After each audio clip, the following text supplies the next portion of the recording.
Thanks for tuning in. This is RebJRadio.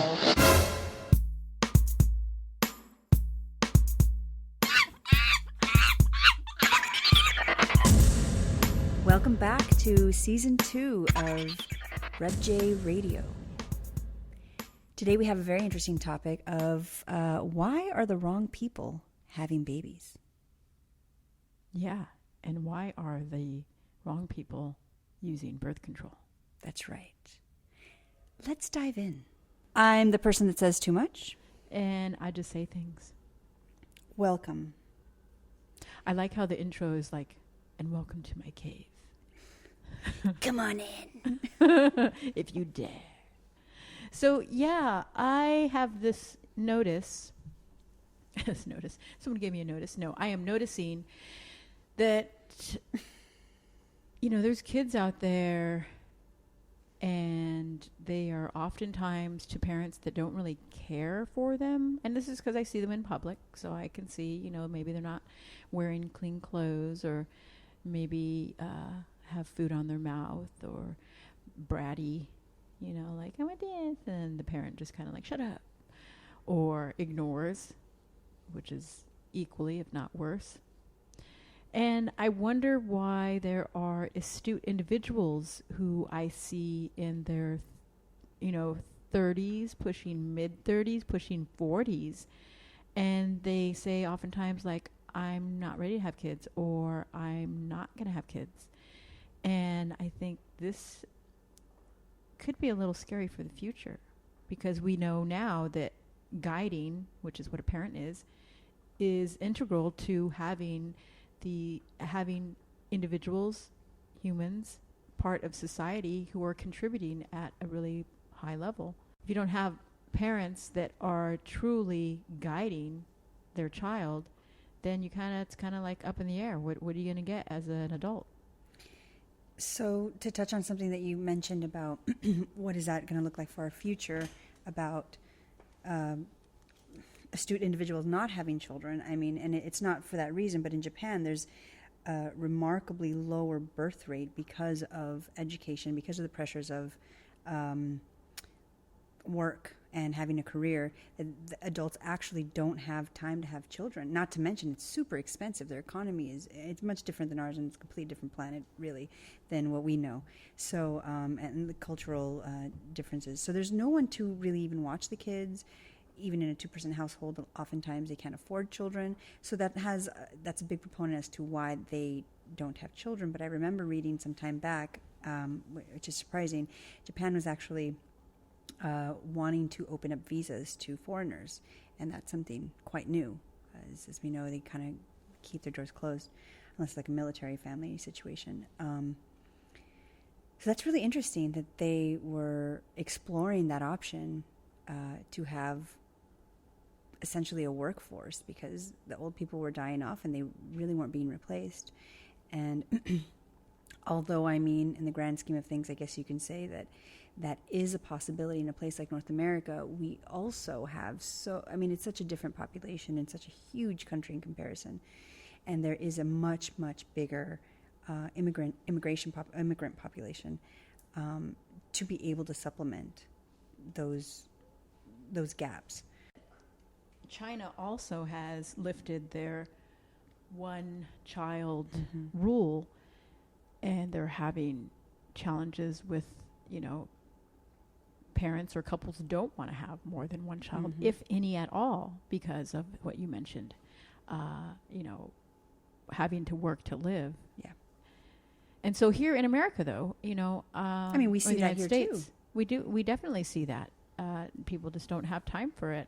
And there's a lot of luxuries here that people want to enjoy their life and see having a child as it's a responsibility, definitely. And also somewhat of a hindrance too, especially with things like travel being so cheap now.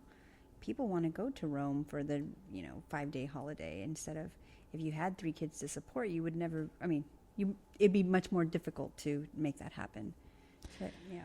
So with what we've both agreed upon and what the facts seem to be as far as how, parenting is not so popular or being a parent is not so popular, we still see that population is rising. So people are having babies, and like we said in the beginning, the wrong people may be having babies. So how do we make that a positive for everyone? We need to erect maybe some organizations that offer support for existing parents to show them how to be in society and actually participate in a positive way. And see, there are some classes and conferences and plenty of online internet type workshops available, as well as parenting books. But I believe that requires some effort on the part of the parent wanting to do better, or even recognizing that they need to do better. That's the biggest part, is the acknowledgement of where am I slipping as a parent. And again, I think that that comes from an overall lack of education. The more a society is educated, regardless of whether or not you're going to use your degree for whatever it is that your career is, you could just be, a stay-at-home mom and have a master's degree. The point is that everybody comes up when someone's educated, and everyone around you. So it's not individually focused in that way. So living in this country where, unfortunately, in the United States, where unfortunately, especially primary school education, high school education, is maybe not the greatest. I think that has a lot to do with the fact that we are a developed country, but still have, teenage pregnancies in the highest of any developed country. That speaks volumes. A lot of the teenage pregnancies stem from the lack of true connection. And so wanting to feel that connection, wanting to feel loved and be loved, not that they maybe necessarily want to have a child, but they want to feel that closeness when you do engage in sex. So it's still something lacking on the part of their parent that maybe they didn't provide. Absolutely. I had a trainer come and assess. Dog trainer. A dog trainer, yeah, exactly. And one of the things that she said was that, we know that dogs are purely pleasure-based and very selfish, very me, me, me. And so right now what's happening is the evidence is being compiled that dogs may not be able to be even capable of love. And I'm like, don't ever make that true, because that will just ruin everything. It kind of ties into the parenting thing, I guess, too, because it's like a lot of people are choosing to have their little dog instead of having a child. But you had some things to say on the whole dog and love thing. Yeah, well, someone years ago presented that idea to me about pets not being able to love, especially in the capacity that we think that they can love. And it kind of blew my mind, and it really offended me. I was like, you're telling me that my cat doesn't love me? And he says, no, you supply your cat with food, and your cat knows when it wants love, it comes to you. When it, not in love necessarily, but when it needs attention or some kind of nurturing or warmth, it'll come to you. But it's really that basic. And because they've evolved to need us, and we've evolved to appreciate them. Was that kind of how guys are like too? Oh yeah. So it's in our best interest to believe that our pets actually love us, not just need us for their basic needs. It's just like believing that God exists or Jesus Christ, right. or it's a comfort. It is. Otherwise, I mean, if you really knew, like, if we had hard facts that Fido didn't love us the way that we think he does, how would that change? That would just deeply affect our relationship and our relating to them. Because then every time you feed them and walk them and they're so excited and happy that you're home, you realize that they're not really excited that you're home. They're excited because now at some point they're going to get food and a walk because they have to pee. Right. And that would change everything. It does. It makes you be like, I'm not going to do it then. You don't love me. You don't know how. I know. It makes a simple relationship more complicated. Well, we like to do that, though, as humans, with our complicated brain. And so we want to give it more meaning because that is beneficial to us. And really, it's beneficial to us, and it's also beneficial to the animal. Because what, then they're just going to go on the street? We're like, you don't love me, get out of here. Right. Well, I mean, as humans, we're addicted to to feeling good. And I mean, that's just part of our makeup. Because that's, why would we have in our bodies the ability to create endorphins? Mm-hmm. And so with that, it's, maybe we're all just here for pleasure. Yeah, I believe life is meant to be lived and for no other purpose than just to live. And so humans have just complicated it so much. Yeah. Well, we have a lot of life, and the expectancy now is much higher than it was. Yes. We have to fill it. Because if your life was like, back in medieval times where it was maybe 35 or so, 40, that was not a lot of time to think. No. So you kind of just did your thing. That's exactly where I am right now in life, is keeping things to where it's only what I want. That's what I'm going to do. That's what I'm going to go for. If anything doesn't feel right, then I'm not going to do that. And from what I've learned from experience, I'm going to listen to that. And what I've learned from other people's experience, I'm going to take that into consideration and see how it applies. Whereas not assessing, do you end up in more trouble? Or is it kind of like no matter what, life's going to offer you up some challenges anyways? How simple can you keep it? I think it's no matter what, life is going to offer you challenges, but the severity or to the degree of challenges depends, I think, on how well you're able to even recognize them. So if you simplify, life is going to present you challenges no matter what, because it's just not always going to go according to plan. But also, if maybe you are not a deep thinker or you don't have the intellectual capacity to really ruminate over things or to break them down or to, just consider them on a different level, in some ways, I think that people like that might have an easier life because then it's really more basic. It's not about having certain needs met in terms of like emotional or mental stimulation, but it's really basic as like, how am I going to pay my rent? And so you figure that out. Right. I mean, hence the phrase, ignorance is bliss.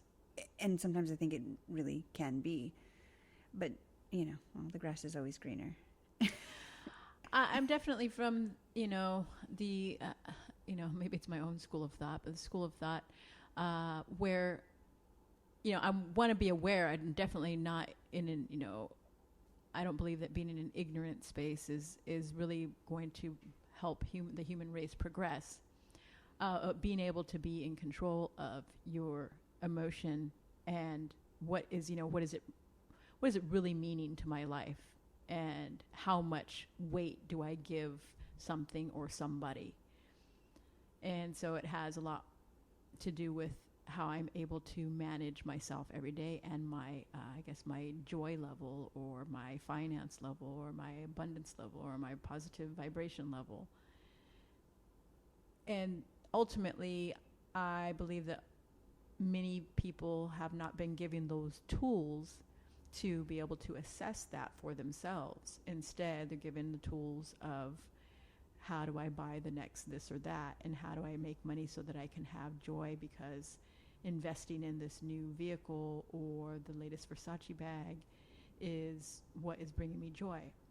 But that is short-lived also. Right, and then those people end up going from purchase to purchase to purchase, expecting some kind of deeper sensation when it's the same sensation over and over, wrapped up in a new package. So could it be possible that maybe humans or the humans that have an education or have an understanding of how to have a quote-unquote happy life are using this exact same thing to actually becoming a disadvantage? They're believing that something is going to bring them joy and having a child is not, hence they are not going to have a child because they believe that all of these things that they are going after are going to bring them the joy or the happiness. I think that's true for some, that they find a fulfillment in, say, their career, they're pursuing an education or maybe working 20 hours a day to save up for a house. Maybe that is what brings them their personal joy or some kind of sense of purposeful life. When it comes to people that are more educated, making the choice to not have children, I think it's like what we're saying, it's completely the opposite of ignorance is bliss, because oftentimes these people will give you concrete reasons as to why, and it's not even self-based. It's really community, planetary, human-based. There's a lot of people. We're overpopulated. We're dwindling resources. The ozone layer is depleting, that kind of thing. And it's in a way, I feel that it's more of a not just like environmental or political or religious. It's a protest of their own volition, so to speak. So I guess it does come back to that we really do need support for those who are having children. We do. And so just to piggyback on what I had just really recently said about that it's a protest. Those kind of thoughts, though, again, occur when people have those opportunities to deeply think and to be educated and to, it's no mystery that, again, the higher educated you are, the less children you have. That's, you're able to think far beyond what you see when you are given the practice to think deeply and to think critically about the world around you. And to lay out a plan right. and actually implement it. Yeah. Yeah. All right. Well, what do you all think? We need some comments out there. I think we've only had one comment. Yeah. And it was ours. Let us know what you think about dogs and life and love and children and everything. All the above. Goodbye. You're listening to RebJRadio. All right. Well, thanks for listening. We are RebJ. I say everything, and she says too much. We'd love to hear what you think of our podcast. Please leave your RebJ comments and questions below.